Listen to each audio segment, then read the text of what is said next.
আসমান থেকে আল্লাহ তাআলা মানুষের কল্যাণার্থে যে কিতাবগুলো পাঠাইছেন, বলে তাওরাত এটা হলো কিতাবুল্লাহ, জাবুর এটা হলো কিতাবুল্লাহ, ইনজিল এটা হলো কিতাবুল্লাহ, আর কোরআন এটা হলো কালামুল্লাহ। সুবহানাল্লাহ। কোরআন এটা হলো আল্লাহ তাআলার কালাম, কালাম আল্লাহর কথা। হাদিসে পাকের মধ্যে নবী করিম সাল্লাল্লাহু আলাইহি সাল্লাম বলেন, যখন আল্লাহর কোনো বান্দা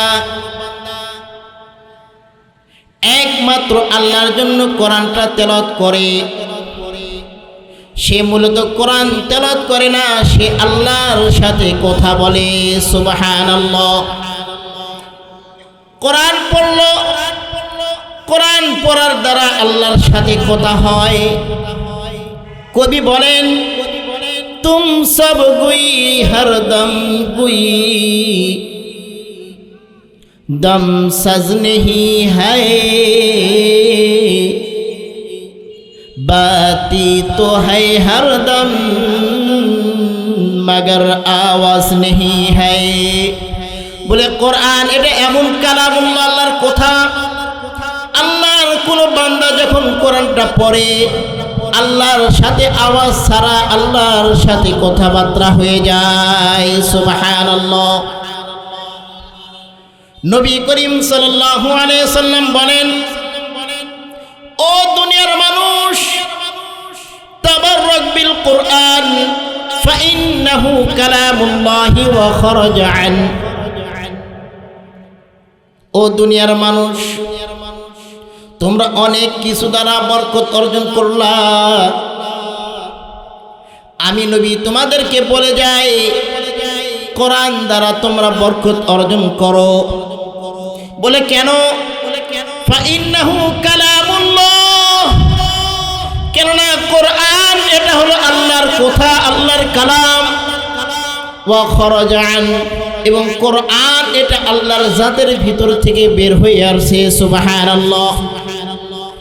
এই হাদিসটা বোঝার জন্য মুকদ্দমা স্বরূপ, পূর্বাভাস স্বরূপ একটা ভূমিকা আমাকে আপনাকে বুঝতে হবে। নবী করিম সাল্লাল্লাহু আলাইহি সাল্লাম বললেন, দুনিয়ার মানুষ, তোমরা অনেক কিছু দ্বারা বরকত অর্জন করো, আমি নবী বলে যাই, তোমরা কোরআনটা দ্বারা বরকত অর্জন করো। এশিয়া মহাদেশের মানুষ, তাদের দিল অত্যন্ত নরম হয়, তারা দিল থেকে পীরকে মহব্বত করে, আলেম ওলামাদেরকে দিল থেকে মহব্বত করে, ভালোবাসে। যে মানুষ যে আলেমকে ভালোবাসে, যে পীরকে দিল থেকে যে ব্যক্তি মহব্বত করে, ওই আলেম ওই পীর যদি তার হাতে, মুরিদের হাতে একটা পাঞ্জাবি জামা ধরে দিয়ে বলে, ও আমার মুরিদ, ও আমার বন্ধুবর, তুমি তো আমাকে অন্তর দিয়ে ভালোবাসো, আমার এই ব্যবহৃত জামা তোমাকে আমি দিলাম। ওই মুরিদ, ওই আলেম প্রিয় মানুষটা খুশি হয়ে বরকত স্বরূপ জামাটা নিয়ে ঘরে রেখে দেয়। আমার এক উস্তাদে মুহতারাম বলতেছিলেন, এক বন্ধু আমাকে এসে বলে, কালো কাপড়ের একটা টুকরা হাতে দিয়ে বলে, দোস্ত, এই কালো কাপড়ের যেই টুকরাটা তুমি দেখতেছো, এটা অন্য কোনো কাপড় নয়, এটা হলো কাবা ঘরের গিলাফের এক টুকরা, একাংশ। আমার হুজুর বললেন, যখন বলা হলো এটা কাবা ঘরের চাদরের একাংশ, আমার অন্তরের ভিতরে কাবার মহাব্বত ঢুকে গেল। আমি হস্ত প্রসারিত করলাম, বন্ধুকে বললাম, বন্ধু, এই কাপড়ের টুকরাটা আমার হাতে দাও। আমার বন্ধু আমাকে ওই কাপড়ের টুকরা হাতে দিল। বলে কাপড়ের টুকরা হাতে নিয়ে আমি দিলে লাগাইলাম। বলে কেন? যেই কাপড়টা লং টাইম কাবা ঘরের সাথে লেগেছিল, এ ভাই এর বরকত হতে পারে কিনা? হুজুর বলেন, বরকত স্বরূপ আমি অন্তরে দিলে বুকে লাগাইলাম। ও ভাই, আমি আপনি সবাই জানি তুরস্কের জাদুঘরে এখনো নবী করিম সাল্লাল্লাহু আলাইহি সাল্লামের দাড়ি মুবারক এখনো সংরক্ষিত। মিশরের জাদুঘরে এখনো নবী করিম সাল্লাল্লাহু আলাইহি সাল্লামের ব্যবহৃত জুব্বা সংরক্ষিত রয়েছে। ও ভাই, যদি আমরা কখনো এটা হাতে পেয়ে যাই, ও ভাই আমি আপনি বরকত স্বরূপ ঘরে রাখবো কিনা ভাই বলেন? অবশ্যই বরকত স্বরূপ আমি আপনি এটা ঘরেতে রাখতে চেষ্টা করব। আল্লাহর নবী আমাকে আপনাকে বুঝাইতে চান হাদিস দিয়ে, ও দুনিয়ার মানুষ, ও আমার এতিম উম্মতরা, তোমরা শোনো, যে কাপড়টা একটা হুজুরের গায়ে লেগেছিল, লেগে থাকার কারণে যদি বরকত থেকে থাকে, যে কাপড়টা কাবা ঘরের সাথে লেগেছিল, ওই কাপড়ে যদি বরকত থেকে থাকে, আর যেই কালামটা, যেই কথাটা কাবা ঘর থেকে বের হয় নাই, আমি নবী মুহাম্মাদের থেকে বের হয় নাই, আমি নবী মুহাম্মাদের সাথে লেগেছিল না, স্বয়ং আল্লাহ তাআলা জাতের ভিতর থেকে বের হয়েছে, এর বরকত থাকবে কিনা? তাই আল্লাহর নবী বলেন, তাবাররাক বিল কুরআন, হে দুনিয়ার মানুষ, তোমরা অনেক কিছু দ্বারা বরকত অর্জন করলা, এখন তোমরা একটু কোরআনটা নিয়ে বরকত অর্জন করো। ফাইন্নাহু কালামুল্লাহি ওয়া খরাজা আন, কেননা এটা হলো আল্লাহর কথা, আল্লাহর কালাম, আর আল্লাহর সত্তা জাতের ভিতর থেকে এটা বের হয়ে আসছে। সুবহানাল্লাহ। বলে কোরআনের মর্যাদা কেমন? অন্যান্য কিতাবকে আল্লাহ তাআলা কাগজে লেখে, চামড়ায় লেখে, গাছের কাঠেই লেখে, কিতাব আকারে, বই আকারে বাইন্ডিং করে নবীর কাছে পাঠাইছেন। বলে তাওরাত মুসা আলাইহিস সালাতু ওয়াস সালামকে আল্লাহ ডাকলেন তুর পাহাড়ে, হে মুসা, তুমি তুর পাহাড়ে আসো, তোমাকে আমি কিতাবুল্লাহ দিব, আমার কিতাব দিব। মুসা আলাইহিস সালাতু ওয়াস সালাম তুর পাহাড়ে গেলেন। নবী করিম সাল্লাল্লাহু আলাইহি সাল্লাম তাওরাতটা কিতাব আকারে, বান্ডিং বই আকারে তাকে দিয়ে দিলেন, যাও নিয়ে যাও। ঈসা আলাইহিস সালাতু ওয়াস সালামকে জাবুর দিলেন, বলে বই আকারে বান্ডিং করে লিখিত আকারে কিতাব দিয়ে দিলেন। দাউদ আলাইহিস সালাতু ওয়াস সালামকে ইনজিল দিলেন, বই আকারে দিয়ে দিলেন। কিন্তু এই কোরআন নবী করিম সাল্লাল্লাহু আলাইহি সাল্লামকে বই আকারে দিলেন না, বেন্ডিং করে কাগজে লিখিত আকারে দিলেন না। আল্লাহ তাআলা নবী করিম সাল্লাল্লাহু আলাইহি সাল্লামের অন্তরের ভিতরে, কলিজার ভিতরে আল্লাহ তাআলা কোরআনকে একটু একটু করে দিলেন। যখন নবী করিম সাল্লাল্লাহু আলাইহি সাল্লামের উপরে কোরআন নাযিল হলেন, নবী করিম সাল্লাল্লাহু আলাইহি সাল্লাম বারবার চেষ্টা করে, মুখস্থ করে, বারবার পড়ে, আলহামদুলিল্লাহি রাব্বিল আলামিন, আলহামদুলিল্লাহি রাব্বিল আলামিন, বারবার পড়ে। ইকরা বিসমি রাব্বিকাল্লাযী খলাক, ইকরা বিসমি রাব্বিকাল্লাযী খলাক, বারবার পড়ে মুখস্থ করার চেষ্টা করে। আর নবী ভাবেন, আমার আল্লাহ তো আমাকে কিতাব আকারে, কাগজে লিখিত আকারে কোরআনটা দিলেন না, অন্যান্য আসমানি সমস্ত কিতাবকে আল্লাহ তাআলা লিখিত আকারে, বই আকারে বাইন্ডিং করে আল্লাহ তাআলা নবীর উপরে দিয়ে দিয়েছেন, কিন্তু কোরআন এটা তো আল্লাহ তাআলা লিখিত আকারে দিলেন না। আমি যদি বারবার পড়ে যদি মুখস্থ না করি, তাহলে আমি তো ভুলে যাব, আমার উম্মতের কাছে আমি সম্পূর্ণ কোরআনটা পৌঁছাতে পারবো না। তাই নবী করিম সাল্লাল্লাহু আলাইহি সাল্লাম যে আয়াতটা আল্লাহ তাআলা নবী করিম সাল্লাল্লাহু আলাইহি সাল্লামের উপর অবতীর্ণ করেন, নবী করিম সাল্লাল্লাহু আলাইহি সাল্লাম বারবার পরে মুখস্থ করে। আল্লাহ তাআলা ডাকে বলে, হাবিব আমার, লা তুহাররিক বিহি লিসানাকা লিতা'জালা বিহি। ওগো আমার হাবিব, আপনাকে এত কষ্ট করতে হবে না, আপনি বারবার পরে মুখস্থ করবেন, এই কষ্টটা আপনার করতে হবে না। আমি আল্লাহ আপনার আলা কলবিকা আপনার কলবে আমি আল্লাহ নাজিল করতেছি, আমি আল্লাহ আপনার কলবে লিখে দেব, আপনি ভুলবেন না। সুবহানাল্লাহ। ও ভাই দোস্ত বুজুর্গ, বলে কোরআনের মজমায় আমি আপনি বসলাম, বলে কোরআনের মুজিজা কি? কোরআন এটা হলো রোশনি, আলো। সারা দুনিয়া এটা হলো অন্ধকার। হাসান বসরি রহমতুল্লাহি আলাইহি আমাকে আপনাকে বলেন, আদ দুনিয়া কুল্লুহা মাযলুমাতুন। হে দুনিয়ার মানুষ, সারা দুনিয়া এটা হলো অন্ধকার, আর কোরআন এটা হলো আলো। হাদিসে পাকের মধ্যে জানা যায়, বোঝা যায়, নবী করিম সাল্লাল্লাহু আলাইহি সাল্লাম আমাকে আপনাকে ডাকিয়ে বলেন, হে আমার এতিম উম্মতরা, তোমরা শোনো, দুনিয়া এটা হলো অন্ধকার, কূপের মতো। ভাই কূপের ভিতরে অন্ধকার হয় কিনা ভাই বলেন?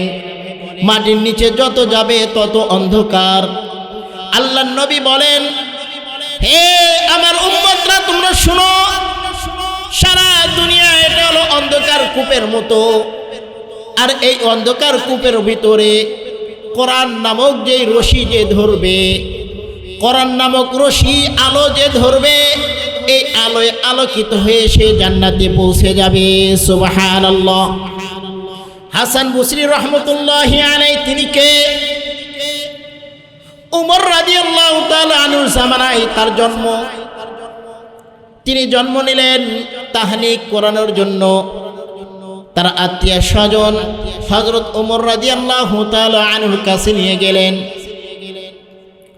উমর রাদিয়াল্লাহু তাআলা আনহুকে বললেন, ওগো আল্লাহর নবীর সাহাবী, এই ছোট্ট বাচ্চা অল্প সময় হলো জন্ম নিয়েছে,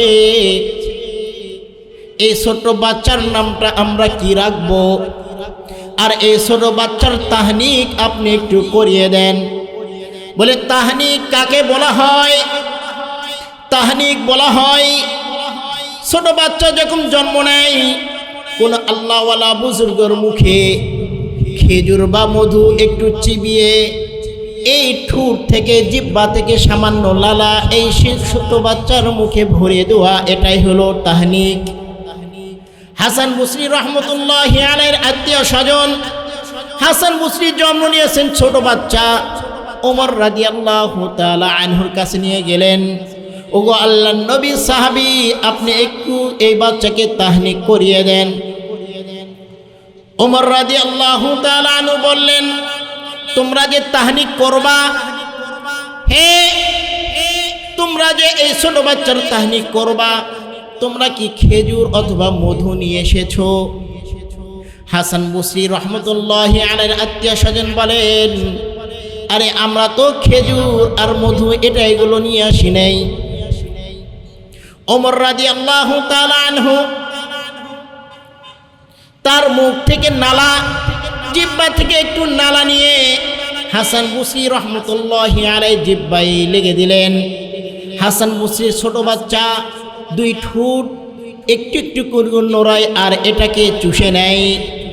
ও ভাই, ওমর রাদিয়াল্লাহু তাআলা আনহুর মতো সাহাবী, আল্লাহওয়ালা নবী করিম সাল্লাল্লাহু আলাইহি সাল্লাম বলেন, লাউ কানা বাদি নাবিয়্যুন লাকানা উমর। আরে দুনিয়ার মানুষ, তোমরা শোনো, আমি নবী মুহাম্মাদের পরে যদি আল্লাহ তাআলা কোনো ব্যক্তিকে নবী বানাইতেন, তাহলে উমরকেই আল্লাহ তাআলা নবী বানাইতেন। সুবহানাল্লাহ। সেই উমর হাসান বসরি রহমতুল্লাহি আলাইহির জিহ্বায় লেগে দিলেন। হাসান বসরি রহমতুল্লাহি আলাইহি যখন বড় হলেন, বুজুর্গর যেহেতু একটু জিহ্বা থেকে নালা তার মুখের মধ্যে গিয়েছে, সে বুজুর্গ হবে কিনা ভাই বলেন? হাসান বসরি রহমতুল্লাহি আলাইহি কেমন ছিলেন? আমল করতে করতে এমন এক পর্যায়ে পৌঁছে গিয়েছিলেন, দুই চোখ যখন বন্ধ করেন দুনিয়ার সব কিছু দেখেন তো দেখনই আর আযীমে কি হইতেছে সেটাও দেখতে পারে। সুবহানাল্লাহ। এই হাসান বসরি রহমতুল্লাহি আলাইহি তিনি বলেন আদ-দুনিয়া কুল্লুহা মাজলুমাতুন, হে দুনিয়ার মানুষ, দুনিয়া সারা দুনিয়া এটা হলো অন্ধকার, আর এই অন্ধকারের ভিতরে কোরআন এটা হলো আলো। এই কোরআনের আলোয় আলোকিত হয়ে যারা চলবে, এখানে কোরআনের আলোচনা হবে, এই আলো নিয়ে যারা এই মাহফিল থেকে বের হবে, এই আলোয় আলোকিত হয়ে সে জান্নাত পর্যন্ত পৌঁছে যাবে। সুবহানাল্লাহ। এই হাসান বসরি রহমতুল্লাহি আলাইহি এক মুশরিক অগ্নি পূজারক, আগুনের পূজা করে, তাকে বললেন ও অগ্নি পূজারক, নামটা তার ছিল শামউন। শামউনকে ডাকিয়ে বলে ও মুশরিক ভাই, তুমি একটু পড়ো লা ইলাহা ইল্লাল্লাহ, তুমি একটু কালেমাটা পড়ে মুসলমান হয়ে যাও। ওই শামউন মুশরিক বলে ও গো আল্লাহর বুজুর্গ হাসান বসরি, আমি যদি কালেমাটা পড়ে যদি মুসলমান হয়ে যায় আমার কি লাভ? হাসান বসরি রহমতুল্লাহি আলাইহি বলেন মান ক্বালা লা ইলাহা ইল্লাল্লাহ দাখালাল জান্নাহ, যে ব্যক্তি দিল দিয়ে কালেমাটা পড়বে ওই ব্যক্তি জান্নাতি হয়ে যাবে। সুবহানাল্লাহ। শামউন কালেমাটা পড়লো, কালেমাটা পড়ে শামউন তিনি একটি কাগজের টুকরা নিলেন, টুকরা নিয়ে হাসান বসরি রহমতুল্লাহি আলাইহির হাতে দিলেন। আপনি যে বললেন কালেমা পড়লে সে জান্নাতি হয়ে যায়, আমাকে একটু এই কাগজে একটু লিখিয়ে দেন। হাসান বসরি রহমতুল্লাহি আলাইহি কাগজটা হাতে নিলেন, আল্লাহর নবীর দুইটা হাদিস ওই কাগজে লিখে দিলেন। একটা হাদিস মান ক্বালা লা ইলাহা ইল্লাল্লাহ দাখালাল জান্নাহ, এই হাদিসটা লিখে দিলেন।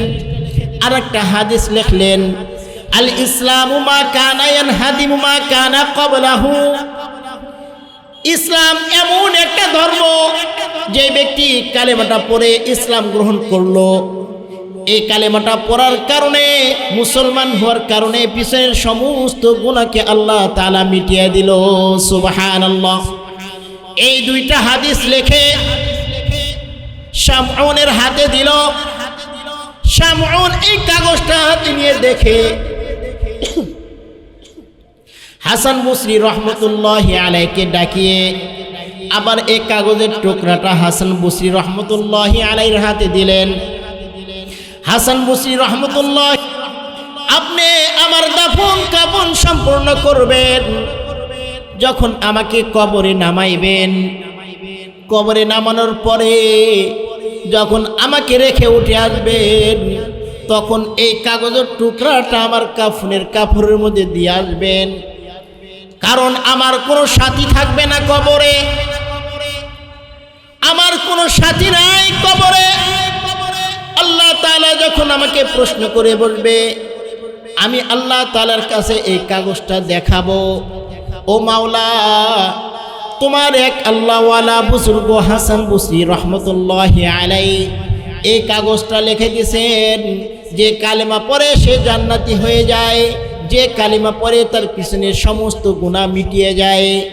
আমি আল্লাহর কাছে কাগজটা শো করব। হাসান বসরি রহমতুল্লাহি আলাইহি তাই করলেন। শামউন মারা গেলেন।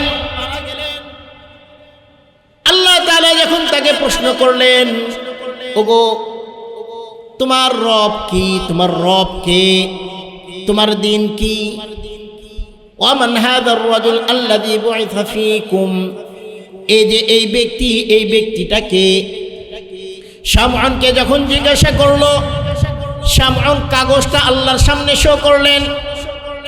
শামউন আল্লাহকে বললেন মাওলা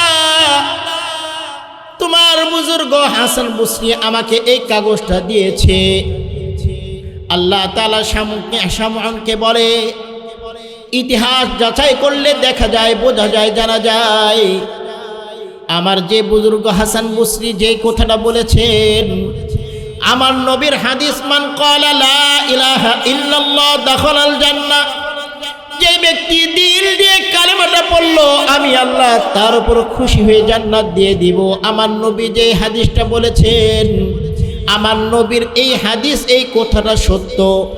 ও শামউন, আমি তোমার উপর রাজি হয়ে খুশি হয়ে আমি আল্লাহ তোমাকে জান্নাত নামক দৌলতটা দিয়ে দিলাম। সুবহানাল্লাহ। এ ভাই, কোরআনের এমন মজমাই আল্লাহ তাআলা আমাকে আপনাকে বসাইলেন। আমরা অনেকে যারা এই মজমায় বসতে পারলাম না, ঘরে বসে আছি,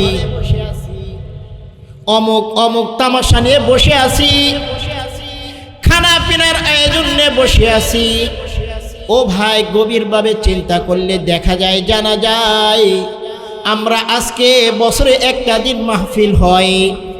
আমি কেমন কপাল পোড়া, যেই জায়গায় কোরআনের আলোচনা হয়, যেই জায়গায় কোরআনের আলো দেওয়া হয়, যেই জায়গায় কোরআন ওয়ালারা থাকে, ওই জায়গায় আমি যাইতে পারলাম না। বছরে একদিন আয়োজন করা হয়, আমি ওই জায়গায় যাইতে পারলাম না। আমার মতো কপাল পোড়া আর কে আছে ভাই বলেন? ও ভাই, যারা ঘরে বসে আছো, ও ভাই, যাদেরকে নিয়ে তুমি ব্যস্ত, হয়তো তুমি তোমার জামাইকে নিয়ে ব্যস্ত আছো, একটু চিন্তা করে দেখো, যখন তুমি কবরের বাসিন্দা হয়ে যাবা, দুইটা চোখ যখন বন্ধ হয়ে যাবে, ওই জামাই কি তোমার সাথী হবে, সঙ্গী হবে? না না না। তুমি টাকা পয়সার পিছনে ঘুরতেছো, সময় দিতেছো, এই টাকা কিন্তু তোমার কবর জগতের সাথী হবে না। এই পয়সা, গাড়ি বাড়ি কিন্তু কবরে তোমার সাথী হবে না। একমাত্র সাথী হবে তোমার এই কোরআন। সুবহানাল্লাহ। বলে কোরআন, এটাই একমাত্র আমার আপনার সাথী। ও ভাই, দোস্ত, বুজুর্গ, আমি আপনি দুনিয়াতে যদি কিছু দেখতে চাই, দুইটা আলোর সমন্বয় হতে হয়। নাম্বার 1 সূর্যের আলো, নাম্বার 2 বাহিরের আলো, ইলেকট্রনিকের আলো, চোখের আলো। দুইটা আলোর সমন্বয় হতে হয়। একটা হলো চোখের আলো, আর একটা হলো বাহিরের আলো। আমি আপনি যদি কোনো কিছু দেখতে চাই, চোখের আলো লাগবে, আবার বাহিরের আলো লাগবে। চোখের আলো 100 রয়েছে, কিন্তু সূর্যের আলো নাই, চন্দ্রের আলো নাই, ইলেকট্রনিক কোনো আলো নাই। ও ভাই, আমি আপনি যতই আমার আপনার চোখের পাওয়ার থাক, কিছু দেখতে পারবো কি ভাই বলেন? না না না, দেখতে পারবো না। বলে কোনো কিছু দেখার জন্য প্রথম যে আলোর প্রয়োজন, চোখের আলো, এই চোখের আলোই তো নাই, তাহলে আমি আপনি কিভাবে কোনো জিনিস দেখতে পারবো? আবার বাহিরের আলো সব আছে, কিন্তু আমার আপনার ধরেন চোখের আলো নাই, এই ব্যক্তিও কিন্তু কোনো কিছু দেখতে পারবে না। বলে চোখের আলো আছে, সূর্যের আলো নাই, চোখের আলো আছে, ইলেকট্রনিক কোনো বাল্ব জ্বালানো নাই, তাহলে কোনো কিছু দেখা যাবে না। তাহলে বোঝা গেল, যদি দুনিয়ার কোনো কিছু আমি আপনি দেখতে চাই, দুইটা আলোর সমন্বয় হতে হয়। একটা হলো চোখের আলো, আর একটা হলো বাহিরের সূর্যের বা ইলেকট্রনিক কোনো আলো। দুইটা আলোর সমন্বয় হলে অনেক কিছু দেখা যায়। ও ভাই, একটু চিকুন কথা সবাই মনোযোগ দিয়ে শুনি। এই দুইটা আলো যদি একত্রিত হয়, আমি আপনি অনেক কিছুই দেখতে পারবো, কিন্তু সব কিছু দেখতে পারবো না। উদাহরণস্বরূপ, একজন ব্যক্তি বাংলা কিছুই পারে না, ক খ গ এগুলো কিছুই পারে না, অক্ষরিক কোনো জ্ঞান তার নাই, অথচ তার চোখের আলো রয়েছে, ইলেকট্রনিক সব আলোর ব্যবস্থা রয়েছে। তাকে যদি বলা হয়, ও ভাই, এই পোস্টারে কি লেখা আছে তুমি একটু বলো, এ ভাই সে কি বলতে পারবে?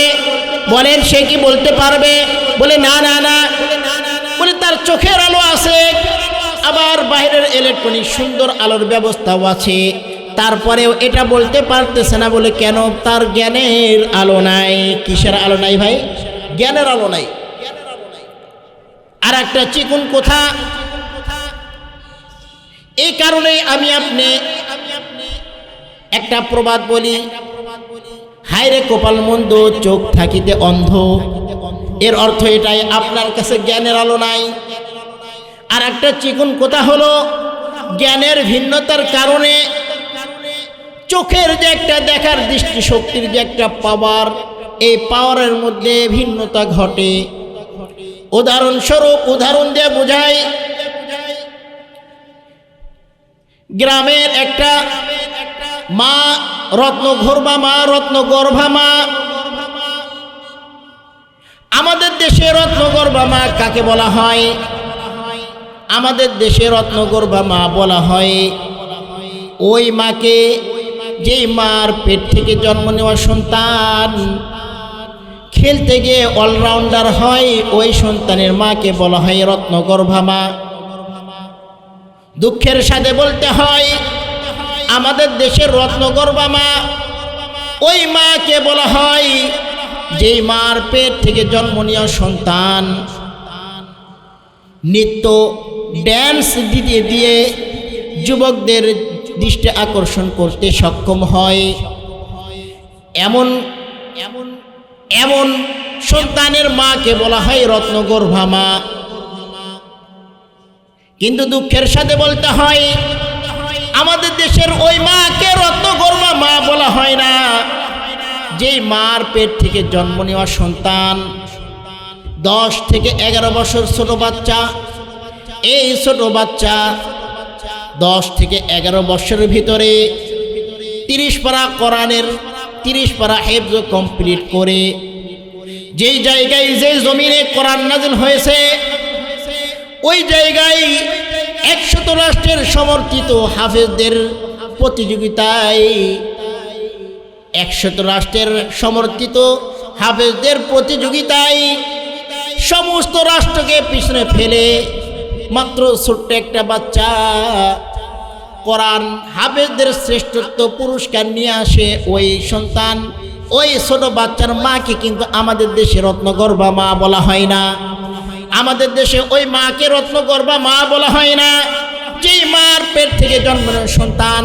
আমাদের জামিল মাদ্রাসার 7 নাম্বার হুজুর হয় ইউসুফ নিজামী রহমতুল্লাহি আলাইহি হয়। এমন মার এমন সন্তানের মাকে কিন্তু আমাদের দেশে রত্নগর্ভা মা বলা হয় না। ও ভাই, যে কথাটা আমি বোঝাইতে চাইতেছি, তাদের রত্নগর্ভা মা, এটা দিয়ে আপনাদেরকে বোঝাই, আমাদের দেশের একটা রত্নগর্ভা মা, তার 3টা সন্তান। একটা সন্তান হলো উকিল, আর একটা সন্তান হলো ইঞ্জিনিয়ার, আর একটা সন্তান হলো ডাক্তার।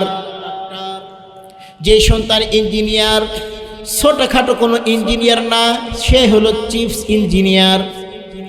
যে সন্তান ডাক্তার ছোটখাটো ডাক্তার না, MBBS ডাক্তার না, ডাক্তারদের সবচেয়ে বড় গুণ FRCS ডাক্তার, এমন যোগ্যতা সম্পূর্ণ ডাক্তার।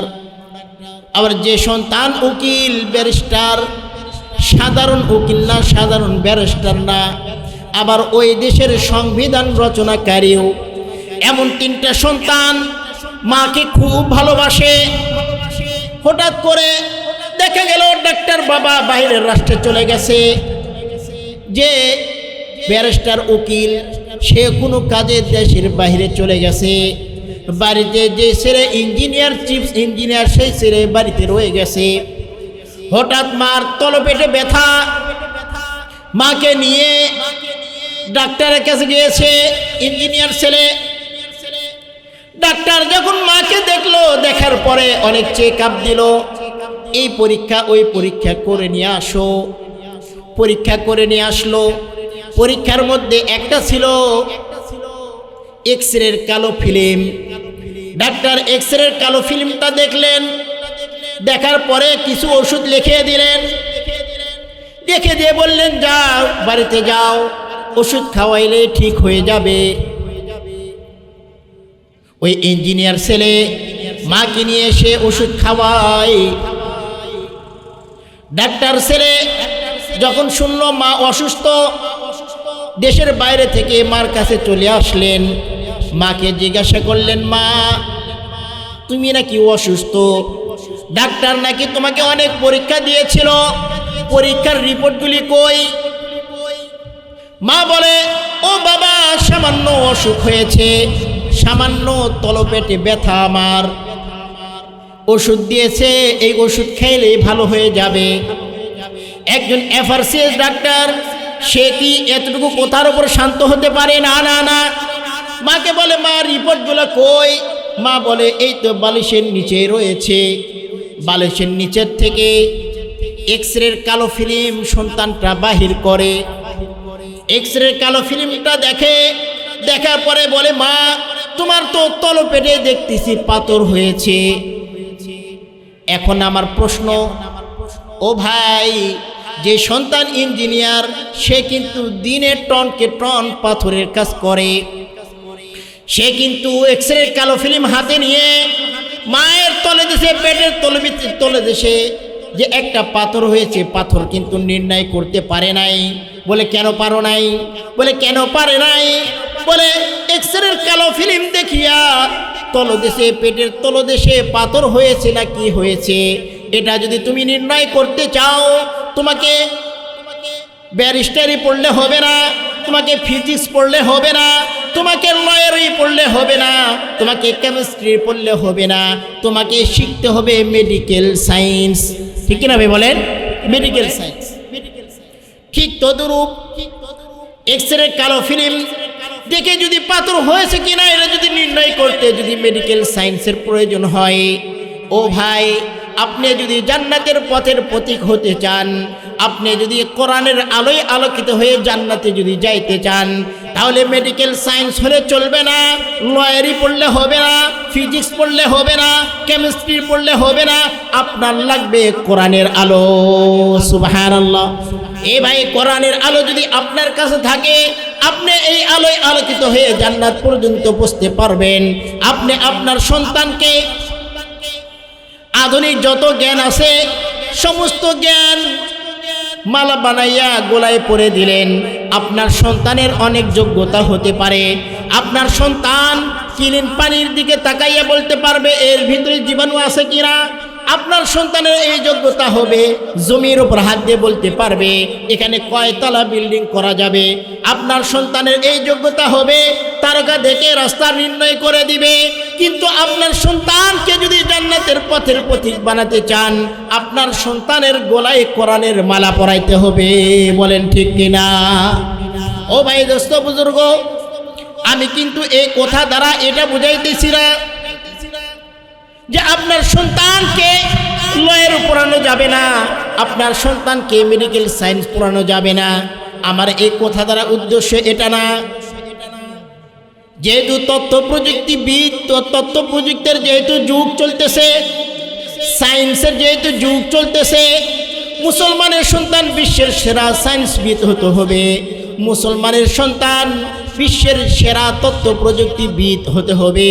কিন্তু এর অর্থ এই না আমার ঘরে কোরআন, আমার ঘরের তাকের উপর কোরআন, আমার ঘরের পাশে মাদ্রাসা, কোরআনকে মাইনাস করে, কোরআনকে পিছনে ফেলে আমি সব কিছু কোরআনকে লাথি মেরে আধুনিক শিক্ষায় শিক্ষিত হলাম আর আমি কোরআনকে পিছনে ফেলে রাখলাম। এটা কিন্তু হতে পারে না। এই জন্য ভাই, দোস্ত, বুজুর্গ, এমন একটা মজমায় আমাকে আপনাকে আল্লাহ তাআলা বসাইলেন, কোরআনের আলোয় আলোকিত হওয়ার জন্য আল্লাহ তাআলা বসাইলেন।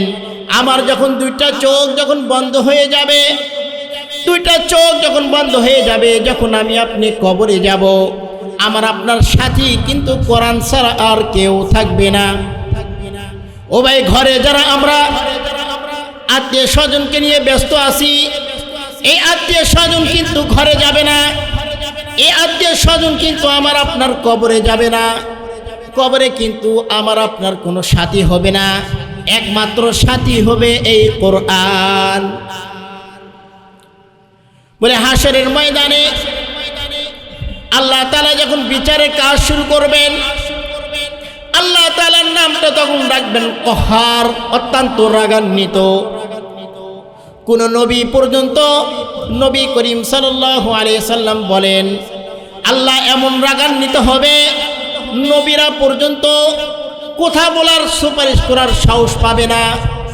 মুসা আলাইহিস সালাতু ওয়াস সালাম তিনিও সাহস পাবেন না, ঈসা আলাইহিস সালাতু ওয়াস সালাম সাহস পাবেন না আল্লাহর সামনে কথা বলার।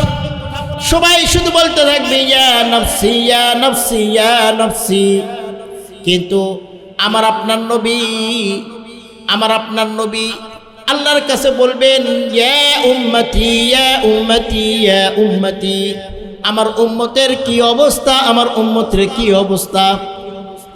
আল্লাহ তাআলা নবী করিম সাল্লাল্লাহু আলাইহি সাল্লামকে বলবেন ওগো আল্লাহর নবী আপনি কি চান, এই আমার রাগান্বিত অবস্থায় আপনি কি চান। নবী করিম সাল্লাল্লাহু আলাইহি সাল্লাম বলবেন ওগো আল্লাহ এই হাসরের ময়দানে অত্যন্ত কঠিন অবস্থা, অর্ধ হাত নিচে চন্দ্র থাকবে, অর্ধ হাত নিচে সূর্য থাকবে, জাহান্নাম পাশেই লেলিহান জিহ্বাটা বের করে বর্জ্যের ন্যায় বিদ্যুতের ন্যায় গর্জন দিয়ে আল্লাহকে বলবেন মাওলা এতদিন ক্ষুধার্ত ছিলাম, আজকে আমার সামনে খাবারগুলো রয়েছে, মানুষ নামক খাবারগুলো আমার সামনে রয়েছে, ও মাওলা তুমি একটু আমাকে অনুমতি দাও আমি আমার খাবারগুলো খেয়ে নেই। আল্লাহ তাআলা বলবেন ও জাহান্নাম আর একটু ধৈর্য ধারণ করো, আর একটু ধৈর্য ধারণ করো। এমন কঠিন অবস্থায় নবী করিম সাল্লাল্লাহু আলাইহি সাল্লাম বলেন একজন ব্যক্তিকে ডাকা হবে, ওই ব্যক্তিকে জিজ্ঞাসা করা হবে দুনিয়ার বুকে তুমি অমুক অমুক গুনাহ কেন করেছো। ওই বান্দা আল্লাহকে বলবেন মাওলা আমি তো অমুক অমুক কোনো গুনাহ তো আমি করি নাই। আল্লাহর সামনে অস্বীকার করবেন। আল্লাহ তাআলা তখন তার জবানটা মুখটা বন্ধ করে দিবেন। নানজুরু কাইফা তা'মালুন, আরে দুনিয়ার বুকে তুমি কি করেছে এগুলোকে তুমি দেখো। আল্লাহ তাআলা ওই সময় বান্দা যখন অস্বীকার করে বলবে আল্লাহ তাআলা তার জবানটা মুখটা বন্ধ করে দিয়ে যে জায়গায় দাঁড়িয়ে সে গুনাহ করেছে ইয়াউমা ইযিন তুহাদ্দিসু আখবারহা, ওই জায়গা ওই জমিনকে ডাকবে হে জমিন তোমার বুকের উপর দাঁড়িয়ে আমার এই বান্দা অমুক অমুক গুনাহ করেছিল কিনা। জমিন বলবে মাওলা তোমার এই বান্দা আমার কলিজার উপর দাঁড়িয়ে অনেক অনেক গুনাহ করেছে। এরপর আল্লাহ তাআলা আরেকটা সাক্ষীকে রাখবেন আল-ইয়াওমা নাখতিমু আলা আফওয়াহিহিম ওয়া তুকাল্লিমুনা আইদিহিম ওয়া তাশহাদু আরজুলুহুম বিমা কানু ইয়াকসিবুন। আল্লাহ তাআলা হাতের জবানকে খুলে দিবেন, হাত বলবে মাওলা সে তো অমুক রাত্রে অমুক অমুক গুনাহটা করেছে। আল্লাহ তাআলা পায়ের জবান খুলে দিবেন, পা চিৎকার করে ডাকিয়ে বলবে মাওলা অমুক জায়গায় দাঁড়িয়ে সে অমুক গুনাহটা করেছে। বান্দা যখন ধরা খেয়ে যাবে আল্লাহ তাআলাকে ডাকিয়ে বলবে মাওলা ঠিক আছে এতগুলো সাক্ষী আমি গুনাহ করেছি ঠিক আছে, কিন্তু এটা আমি আমার কোথায় গুনাহ করি নাই। আমার যেই নেতাটা ছিল, আমার যেই অভিভাবকটা ছিল, এই অভিভাবকের কথার কারণে আমি গুনাহটা করেছি। আমি নিজের ইচ্ছায় গুনাহ করি নাই, আমার নেতা বলেছে এই গুনাহটা করার জন্য আমি করেছি। আমি নিজের ইচ্ছায় গুনাহ করি নাই, আমার মা বলেছিল তাই আমি গুনাহটা করেছি, আমার বাবা বলেছিল তাই আমি গুনাহটা করেছি, আমি নিজের ইচ্ছায় গুনাহ করি নাই। আল্লাহ তাআলা তখন ডাকিয়ে বলবে ও বান্দা আমার নবী কি তোমাকে জানিয়ে দেয় নাই লা তাআতা লি মাখলুকিন ফি মাসিয়াতিল খালিক, আল্লাহর নাফরমানি করে কোনো বান্দার কথা শোনা যাবে না। এই কথা কি আমার নবী তোমার কানে পৌঁছে দেয় নাই? বান্দা বলবে দিয়েছে। এরপর বান্দা বলবে মাওলা হ্যাঁ আমি নিজেই গুনাহ করেছি ঠিক আছে, কিন্তু শয়তানের ওয়াসওয়াসায় শয়তানের ধোঁকায় পড়ে আমি গুনাহটা করেছি। আল্লাহ তাআলা শয়তানকে ডাকবে, শয়তানকে বলবে শয়তান তুমি নাকি এর দ্বারা গুনাহ করাইছো। শয়তান বলবে মাওলা আমি যে গুনাহ তার দ্বারা করাইছি আমাকে সে কি দেখছে? আমি যে তাকে গুনাহ করাইলাম তার কি কোনো সাক্ষী আছে? আল্লাহ তাআলা বান্দাকে বলবেন বান্দা, শয়তান বলে সে যে তোমাকে গুনাহ করাইছে তুমি কি তাকে দেখছো কিনা? শয়তান প্রশ্ন করে। বান্দা বলে না না দেখি নাই, শয়তানকে দেখি নাই। শয়তান বলবে মাওলা আমাকে দেখে নাই, আমি কিন্তু গুনাহ করাই নাই। আল্লাহ তাআলা তখন বান্দাকে ধরে বসবে, এরপর বান্দাকে বলবে ইকরা কিতাবাক, তুমি তোমার আমলনামাটা পড়ো। বান্দা আমলনামা দেখবে শুধু গুনাহ আর গুনাহ। আল্লাহ তাআলা ওই বান্দার উপর রাগান্বিত হয়ে তাকে জাহান্নামে নিক্ষেপ করে দিবে। নাউযুবিল্লাহি মিন যালিক।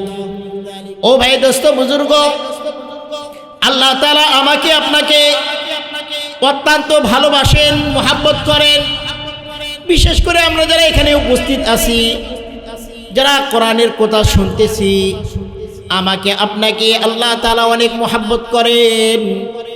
রহমতে খোদা বাহনামি জুয়াত আল্লাহ তাআলা আমাকে আপনাকে মাফ করে দেওয়ার জন্য বাহানা তালাশ করবেন। কাল কিয়ামতের ময়দানে বলবেন আরে রণবীর বালা কোরআনের মুজমায় তোমরা বসেছিলে, তোমরা কোরআনের তরজমা শুনেছো, কোরআনের হাফেজদের কাছে তোমরা বসেছো। আমি আল্লাহ নবীকে পাঠিয়েছিলাম, নবীর উত্তরাধিকার আলেম ওলামাদের নিকটে তোমরা বসেছো। আমি আল্লাহ এই বসার ওসিলায় তোমাদেরকে মাফ করে দিলাম। সুবহানাল্লাহ। ও ভাই দোস্ত বুজুর্গ,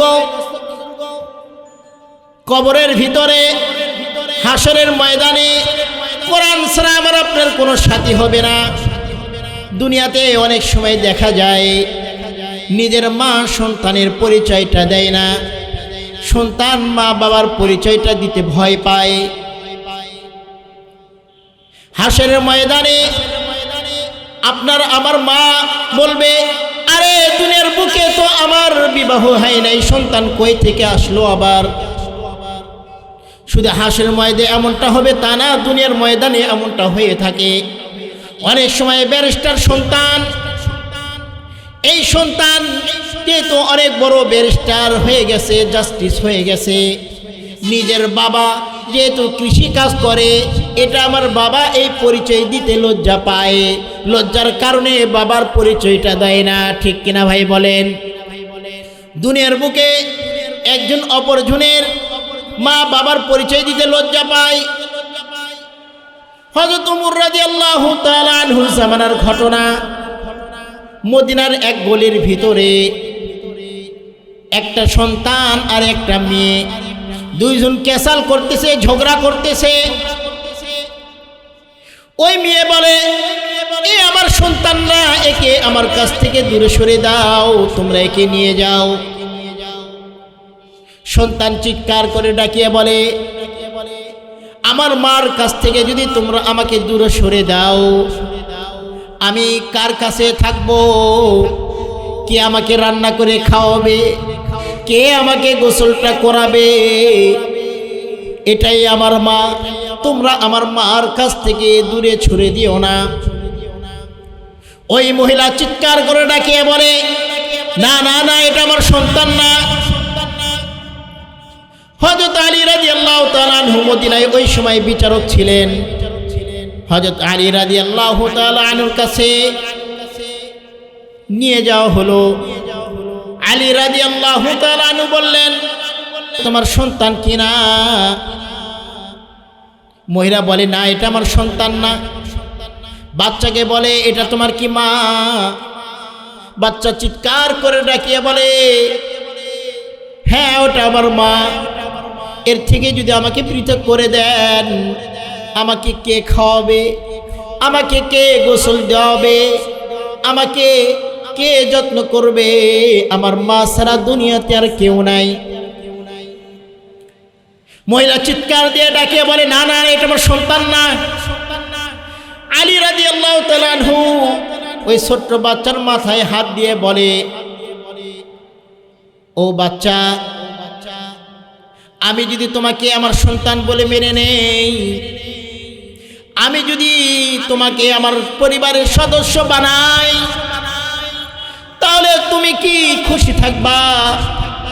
ছোট্ট বাচ্চা মুস্কি হাসি দেয় আর বলে, আপনি যদি আমাকে সন্তান বানান, আপনি যদি আমাকে আপনার পরিবারের সদস্য বানান, তাহলে তো ফাতেমা রাদিয়াল্লাহু তাআলা আনহা আমার মা হয়, খাদিজা রাদিয়াল্লাহু তাআলা আনহা আমার তো নানি হয়, সরকারে দো আলম মুহাম্মদ সাল্লাল্লাহু আলাইহি সাল্লাম সে তো আমার নানা হয়।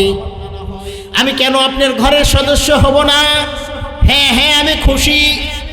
কেন কাল কিয়ামতের ময়দানে আল্লাহ তাআলার কাছে নানার হাতটা ধরে, আমি নানার হাতটা ধরে জান্নাতবাসী হয়ে যাব।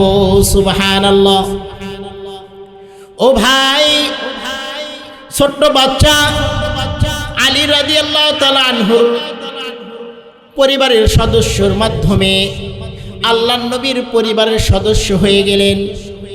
যায়েদ বিন হারেসা রাদিয়াল্লাহু তাআলা আনহু, আমি আপনি সবাই জানি, নবী করিম সাল্লাল্লাহু আলাইহি সাল্লামের পালক পুত্র, বাবা নেওয়ার জন্য এসেছে। নবী করিম সাল্লাল্লাহু আলাইহি সাল্লাম বলেন, যায়েদ বিন হারেসা, তুমি তোমার বাবার সাথে চলে যাও। যায়েদ বিন হারেসা রাদিয়াল্লাহু তাআলা আনহু বলেন, ও বাবা, আমি তোমার সাথে যেতে চাই না। আমি এমন এক ঘরে থাকি যে ঘরে আল্লাহর কোরআন নাজিল হয়, যে ঘরটা আল্লাহর হাবিবের ঘর, আমি এই ঘর থেকে যেতে চাই না বাবা। এই বলে বাবাকে ঘুরিয়ে দেয়। নবী করিম সাল্লাল্লাহু আলাইহি সাল্লাম যায়েদ বিন হারেসার হাতটা ধরে কাবা ঘরের পাশে নিয়ে যায়। সাহাবীদেরকে ডাকিয়ে বলে, তোমরা শোনো, যায়েদ বিন হারেসা এ কিন্তু মক্কার কিন্তু আগাছা না, যায়েদ বিন হারেসা এ কিন্তু গোলাম না। আজকে আমি ঘোষণা দিয়ে দেই, যায়েদ বিন হারেসা আমাকে যে মোহাব্বত করে, এই মোহাব্বতের কারণে আমি বলতেছি যায়েদ এটা আমার সন্তান। সুবহানাল্লাহ। ও ভাই, দোস্ত, বুজুর্গ, বর্তমানে আমি আপনি যে আলীর রাদিয়াল্লাহু তাআলা আনহুর হাত মাথায় রেখে দোয়া করে দিবে এমন তো সাহাবী নাই। বর্তমানে আমি আপনি নবী করিম সাল্লাল্লাহু আলাইহি সাল্লামের পরিবারের সদস্য হব এমনটা কিন্তু উপায় নাই, কোনো পদ্ধতি নাই। আমি আপনার কি অবস্থা হবে? নবী করিম সাল্লাল্লাহু আলাইহি সাল্লাম ডাকিয়ে বলে, এ আমার উম্মতরা, তোমরা শোনো, আলাইকুম বিমুজালাসাতিল উলামা, তোমরা আলেম উলামাদের মজলিসে বসো, তোমরা কোরআনের মজমায় বসো। কেন? আলেম ওলামা এরা হলো আমার উত্তরাধিকার, আমার নায়েব। তোমরা যদি আলেম ওলামার উত্তরাধিকার হিসেবে বসো, তাদের মজমায় যদি তোমরা বসো, আমি আল্লাহ খুশি হয়ে নবীর পরিবারের সদস্য শুধু বানাবো তা না, আমি আল্লাহ খুশি হয়ে আমি আল্লাহর পরিবারের সদস্য বানাবো। সুবহানাল্লাহ।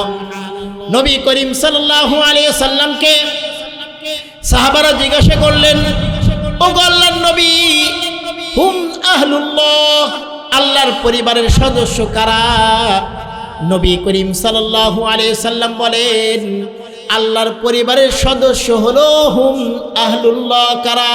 আল্লাহর পরিবারের সদস্য হলো আহলুল কোরআন। সুবহানাল্লাহ। যারা কোরআন পড়ে, যারা কোরআন পড়ায়, যারা কোরআন বুঝে, এরাই হলো আমার পরিবারের, আমি আল্লাহ পরিবারের সদস্য। এদের সাথে যারা সম্পর্ক রাখবে, আমি আল্লাহ খুশি হয়ে আমি আল্লাহ বাহানা স্বরূপ তাদেরকেও মাফ করে আমি আল্লাহর পরিবারের সদস্য বানিয়ে নিব। সুবহানাল্লাহ। ও ভাই, দোস্ত, বুজুর্গ, আমি আপনি যে আলেম ওলামাদের মজমায় বসেছি, আল্লাহ তাআলা আমাকে আপনাকে বাহানা ধরে ধরে মাফ করে দিবেন।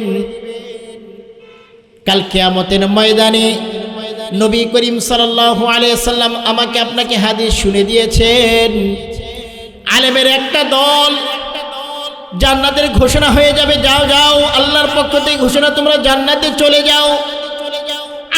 একটা দল জান্নাতে যাবে। হাসরের ময়দানে কিছু লোক আলেমদেরকে জান্নাতে যাওয়া থেকে বাধা দিবে। ও আলেম ওলামা, তোমরা দাঁড়িয়ে যাও,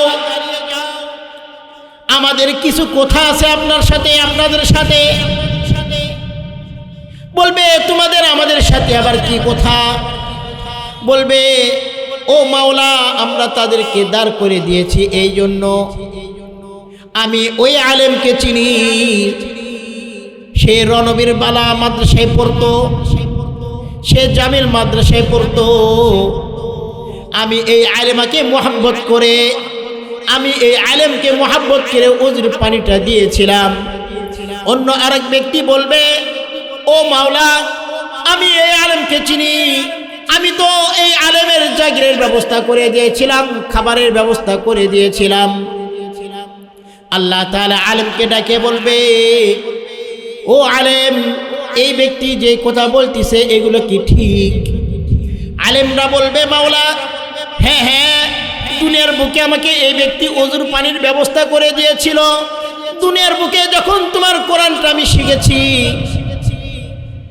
শিখবো, শেখার অর্থের প্রয়োজন, এই ব্যক্তি অর্থের যোগান দিয়েছিল। আল্লাহ তাআলা ওই ব্যক্তিদেরকে ডাকিয়ে বলবে, যেহেতু তোমরা কোরআনওয়ালাদেরকে সাহায্য করেছো, যেহেতু তোমরা কোরআনওয়ালাকে মোহাব্বত করেছো, আমি আল্লাহ তোমাদের উপর খুশি হয়ে তোমাদেরকেও জান্নাত দিয়ে দিলাম। সুবহানাল্লাহ। এই জন্য ভাই, দোস্ত বুজুর্গ, এখন একটা সুযোগ, কোরআনওয়ালাদের খেদমত করা এখন একটা সুযোগ এসে গেছে। আমি আপনি যে অর্থটা উপার্জন করি, যে অর্থ আমি আপনি কামাই করি আল্লাহর রসুলের ঘরের জন্য, আল্লাহর পরিবারের সদস্য কোরআনওয়ালাদের জন্য, যদি আমি আপনি কিছু টাকা খরচ করতে পারি, তাহলে কাল কিয়ামতের ময়দানে হতে পারে আল্লাহ তাআলা এই বাহানায় আল্লাহ তাআলা আমাকে আপনাকে মাফ করে দিবে। এই জন্য ভাই, দোস্ত বুজুর্গ, যে যা পারি, যার যতটুকু সমর্থ, আমি আপনি আহলুল্লাহ কোরআনওয়ালাদের জন্য হাতটা বাড়িয়ে দেই। ও ভাই, দোস্ত বুজুর্গ, অনেকের হয়তো মা বেঁচে আছে, অনেকের হয়তো বাবা জীবিত আছে, মন চায় আর একটু হায়াত পাক, আর একটু লং টাইম জীবিত থাকুক, এরকম মন চায় কিনা ভাই বলেন? ভাই চাই না? মন চায় আমার বাবা আর একটু জীবিত থাক, আমার মা আর একটু জীবিত থাক, এটা মন চায়। বলে আমি আপনি যদি আল্লাহর রাস্তায় যদি দান করি, এই দানের মাধ্যমে হতে পারে আল্লাহ তাআলা আপনার মা বাবার হায়াতকে লম্বা করে দিবে। হযরত দাউদ আলাইহিস সালাতু ওয়াস সালাম এরকম একটা মজমা করতেছিলেন, দ্বীনি আলোচনা করতেছিলেন। এমত অবস্থায় আজরাইল আলাইহিস সালাতু ওয়াস সালাম আসলেন। নারে তাকবীর, নারে তাকবীর।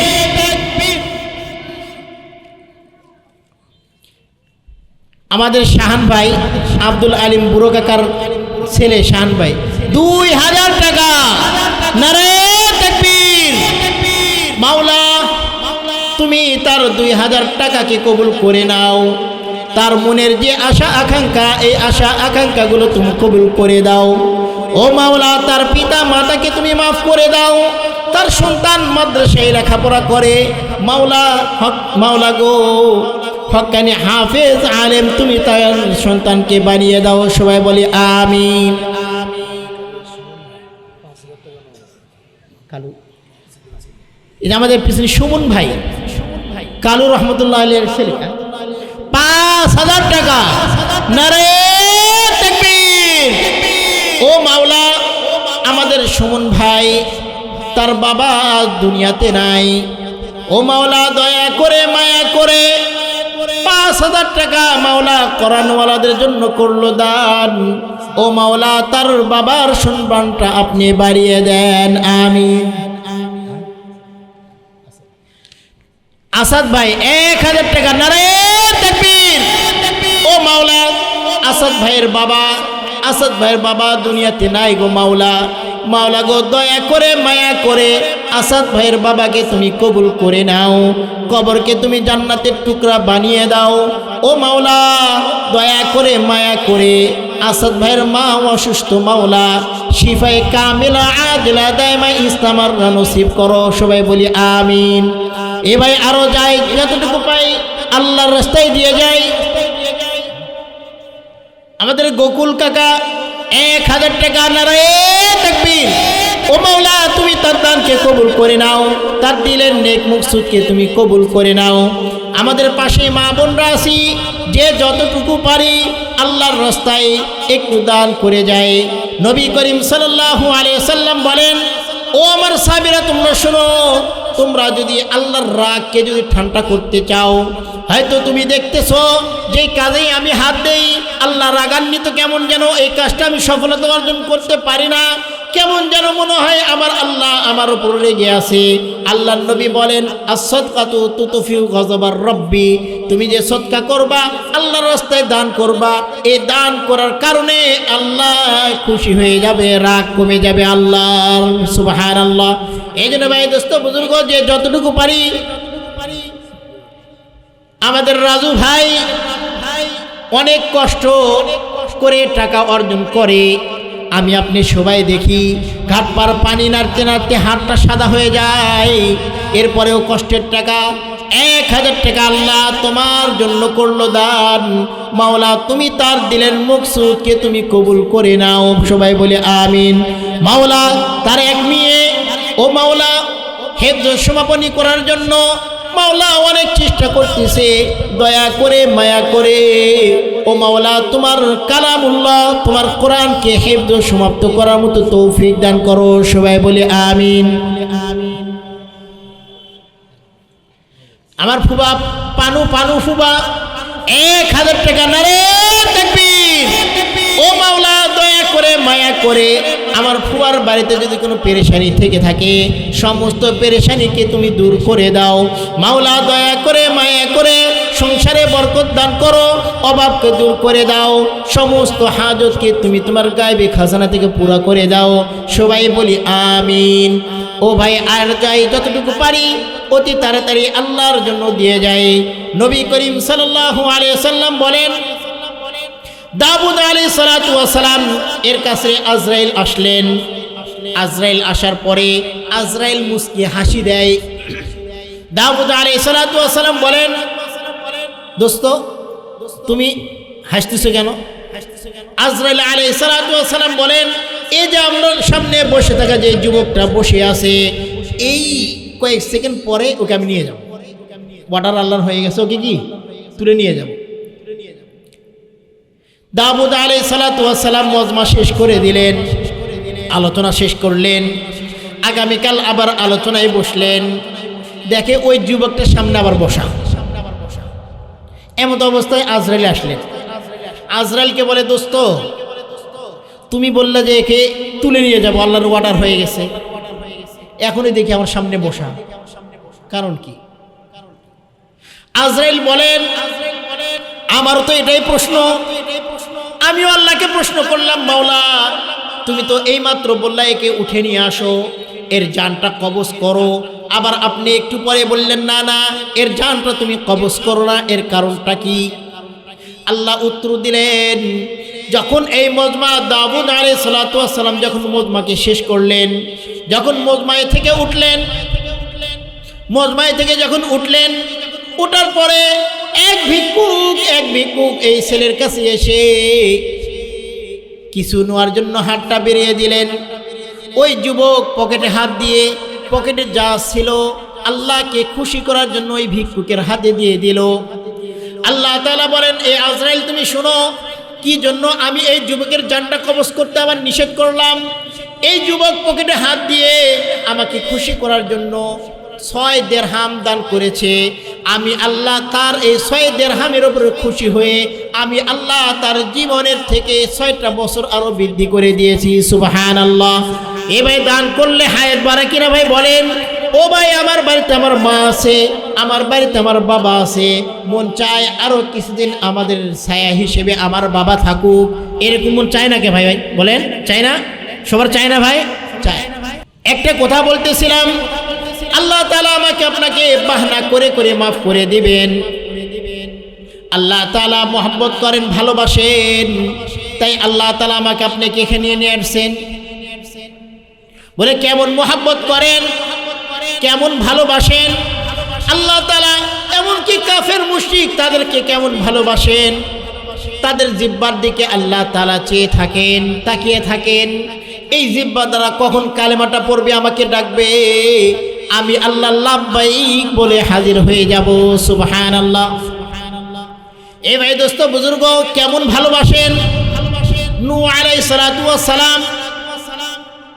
আল্লাহ তাআলার কাছে বললেন, মাওলা ইন্নী দাউতু কওমি লাইলান ওয়া নাহারা, ও মাওলা আমি আমার স্বজাতিকে রাত দিন দাওয়াত দেই। ৯৫০ বছর আমি দাওয়াত দিলাম, হাতে গোনা ৮০ থেকে ৮২, অন্য বর্ণনায় ৪০ থেকে ৪২ জন তারা কালিমা পড়ে মুসলমান হয়েছে। মাওলা, ও মাওলা আমি আপনার কাছে দোয়া করতেছি, লা তাদার আলাল আরদি মিনাল কাফিরিনা দাইয়ারা, যে সমস্ত মুশরিক রয়েছে সমস্ত মুশরিককে এর ঘর বাড়ি সহ আপনি ধ্বংস করে দেন। আল্লাহ তাআলা নূহ আলাইহিস সালাতু ওয়াস সালামের এই দোয়াকে কবুল করলেন। কেমনে ধ্বংস করবেন একটা সিস্টেম বানিয়ে দিলেন। ও নূহ আনিসনাইল ফুলক, তুমি একটা নৌকা বানাও, তুমি একটা নৌকা বানাও, বিআইনিনা, আমি আল্লাহ তোমাকে সাহায্য করব, আমার তত্ত্বাবধানে তুমি একটা নৌকা বানাও। নূহ আলাইহিস সালাতু ওয়াস সালাম নৌকা বানানোর প্রস্তুতি নিলেন। আল্লাহ তাআলাকে ডেকে বললেন, মাওলা নৌকা যে বানাবো স্টিল দিয়ে নাকি কাঠ দিয়ে? আল্লাহ তাআলা বললেন, মিন খসাব, কাঠ দিয়ে বানাইবা। নূহ আলাইহিস সালাতু ওয়াস সালাম বললেন, মাওলা কিসের কাঠ, কি গাছের কাঠ দিয়ে বানাইবো? আল্লাহ তাআলা বললেন, মিন খসাবিস সাআ, শাল গাছের কাঠ দ্বারা তুমি নৌকাটা বানাও। নূহ আলাইহিস সালাতু ওয়াস সালাম শাল গাছ তালাশ করা শুরু করলেন। সারা দুনিয়া তালাশ করে শাল গাছ পায় না। আল্লাহ তাআলাকে জানাইলেন, মাওলা ও মাওলা শাল গাছ তো পৃথিবীর বুকে খুঁজে পাই না। আল্লাহ তাআলা জিবরাইলের মাধ্যমে শাল গাছের চারা দুনিয়াতে পাঠাইলেন। নূহ আলাইহিস সালাতু ওয়াস সালাম চারাটা লাগাইলেন। চারাটা লাগানোর পরে দেখা গেল, বর্ণনায় পাওয়া যায় ৪০ বছর পরে বিশাল একটা গাছের আকার আকৃতি নিল। এরপর নূহ আলাইহিস সালাতু ওয়াস সালাম বলেন, মাওলা এই কাঠ দিয়ে কিভাবে নৌকা বানাবো, আমি তো নৌকা বানাতে পারি না। আল্লাহ তাআলা বলেন, আমি আল্লাহ ইঞ্জিনিয়ার হিসেবে জিবরাইলকে পাঠাইলাম। ও জিবরাইল, তুমি ইঞ্জিনিয়ার, এই শাল গাছ দিয়ে তুমি নৌকা বানাও। নৌকাটা কেমন হবে? লম্বাই হবে ৮০ গজ, আর চওড়াই হবে ৫০ গজ, আর সামনের দিকে যেটা থাকবে এটা উঁচু হবে ৩০ গজ। এমন একটা নৌকা বানাও। এমন নৌকা বানানো শুরু করলেন। নূহ আলাইহিস সালাতু ওয়াস সালাম বললেন, মাওলা কয়তলা বিশিষ্ট নৌকা বানাবো? আল্লাহ তাআলা বললেন, সালাসাত তাবাকাত, ৩ তলা বিশিষ্ট নৌকা বানাও। একতলায় থাকবে হিংস্র প্রাণী, আর একতলায় থাকবে, দ্বিতীয় তলায় থাকবে যে সমস্ত প্রাণী হিংসুক না, গরু ছাগল বকরি এগুলো থাকবে। আর তৃতীয় তলায় থাকবে তোমাকে যারা আল্লাহর নবী বলে মানে, আমি আল্লাহ যাকে আল্লাহ বলে মানে ঈমানদার, তারা তৃতীয় তলায় থাকবে। নৌকাটা বানাইলেন। নৌকা বানানো শেষ। এরপর নূহ আলাইহিস সালাতু ওয়াস সালাম বললেন, মাওলা এখন কি করব? আল্লাহ তাআলা বললেন, ফাসলুক ফিহা মিন কুল্লি যাওজিন ইসনাইন, প্রত্যেক পশু পাখি থেকে এক এক জোড়া করে তুমি নৌকায় উঠাও। এক এক জোড়া, একটা পুরুষ একটা মহিলা, এক এক জোড়া করে তুমি নৌকায় উঠাও। নূহ আলাইহিস সালাতু ওয়াস সালাম সমস্ত জীবজন্তুকে ডাকলেন, এক এক জোড়া করে উঠাইবেন। আল্লাহ তাআলাকে বললেন, মাওলা কোনটা পুরুষ কোনটা মহিলা এটা আমি কেমনে বুঝবো? আল্লাহ তাআলা বললেন, তুমি দাঁড়িয়ে দুইটা হাত উঠাইবা, ডান হাতের দিয়ে যে যাবে সে হলো পুরুষ, আর বাম হাতের দিক দিয়ে যে যাবে সে হলো মহিলা। নূহ আলাইহিস সালাতু ওয়াস সালাম নৌকার পাশে দাঁড়িয়ে গেলেন, দুই হাত উত্তোলন করে। কেউ আসে না, কেউ নৌকা প্রবেশ করার জন্য সামনে আসে না। আল্লাহ তাআলাকে বললেন, মাওলা কোনো প্রাণী তো আসে না, কি করব? এমতো অবস্থায় দেখা যায় আউয়ালু মান দাখালাত আস-সাফিনাতা আন-নামলা। আল্লাহর এক বান্দা 100 টাকা করলো দান, আল্লাহ তুমি তার বাড়িয়ে দিও মান ও ইজ্জত সম্মান। কাল কিয়ামতের ময়দানে মাওলা তুমি তাকে তার উপর খুশি হয়ে তাকে তুমি জান্নাত করো দান। নাতি মাদ্রাসা পড়ে, দোয়া চাইছে আল্লাহ তাআলা যেন তার নাতিকে হক্কানি হাফেজ আলিম মুফতি মুহাদ্দিস বানাই। সবাই বলে আমিন। হযরত নূহ আলাইহিস সালাতু ওয়াস সালাম দাঁড়িয়ে গেলেন, কেউ আসে না। হঠাৎ দেখলেন আউয়ালু মান দাখালাত আস-সাফিনা আন-নামলা, ছোট্ট একটা পিঁপড়া আসতে আসতেছে। নূহ আলাইহিস সালাতু ওয়াস সালাম বলেন, আরেকতে পিঁপড়া তুই? পিঁপড়া বলে আল্লাহকে বলেন, আল্লাহ আমাকে পাঠাইছে সর্বপ্রথম, আমি তাই আসছি।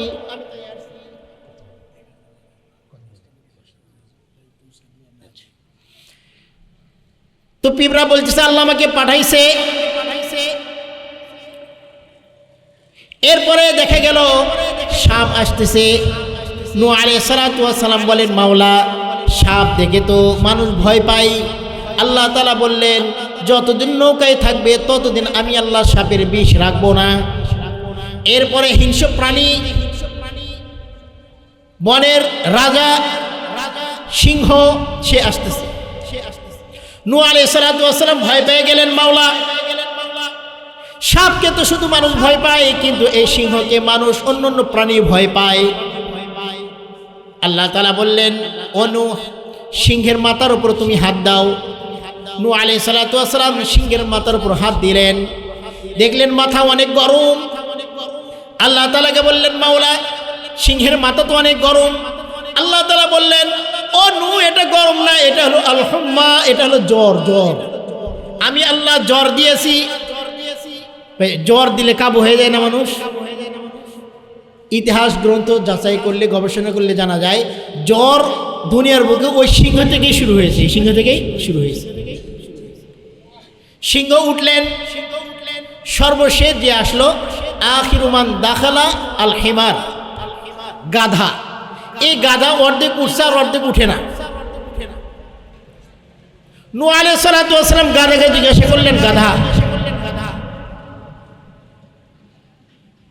মা লাকা ইয়া হিমার, এ গাধা তোমার কি হয়েছে, অর্ধেক উঠো আর অর্ধেক উঠো না? গাধা বলে পিছনের দিকে তাকিয়ে দেখেন। ও আল্লাহর নবী পিছনের দিকে তাকিয়ে দেখেন।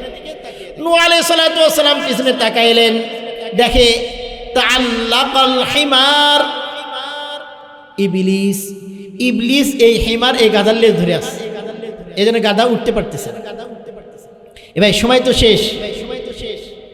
ভাই দোস্ত বুজুর্গ, গাধার লেজ ধরে আছে শয়তান। আল্লাহ তাআলা নূহ আলাইহিস সালাতু ওয়াস সালাম বললেন, মাওলা গাধার লেজ ধরে আছে শয়তান, শয়তান কে উঠবে? আল্লাহ তাআলা বলেন, হ্যাঁ শয়তান উঠবে। বলে কেন? বলে আমি মাওলা শয়তানের কাছে ওয়াদা দিয়েছিলাম কিয়ামত পর্যন্ত তাকে জীবিত রাখবো। এই জায়গায় যদি সে মারা যায়, এই জায়গায় শুধু যদি সে নৌকায় না উঠে, তাহলে তো আমার ওয়াদা ঠিক থাকবে না। আমি আল্লাহ ওয়াদা ঠিক রাখার জন্য শয়তানকে ওঠাতে হবে। এ ভাই অন্য আরো প্রাণী ছিল কিনা, কুকুর ছিল কিনা, বিড়াল ছিল কিনা, তাদের লেজ ধরলেন না কার লেজ ধরলেন? বলেন শয়তান কার লেজ ধরলেন? গাধা।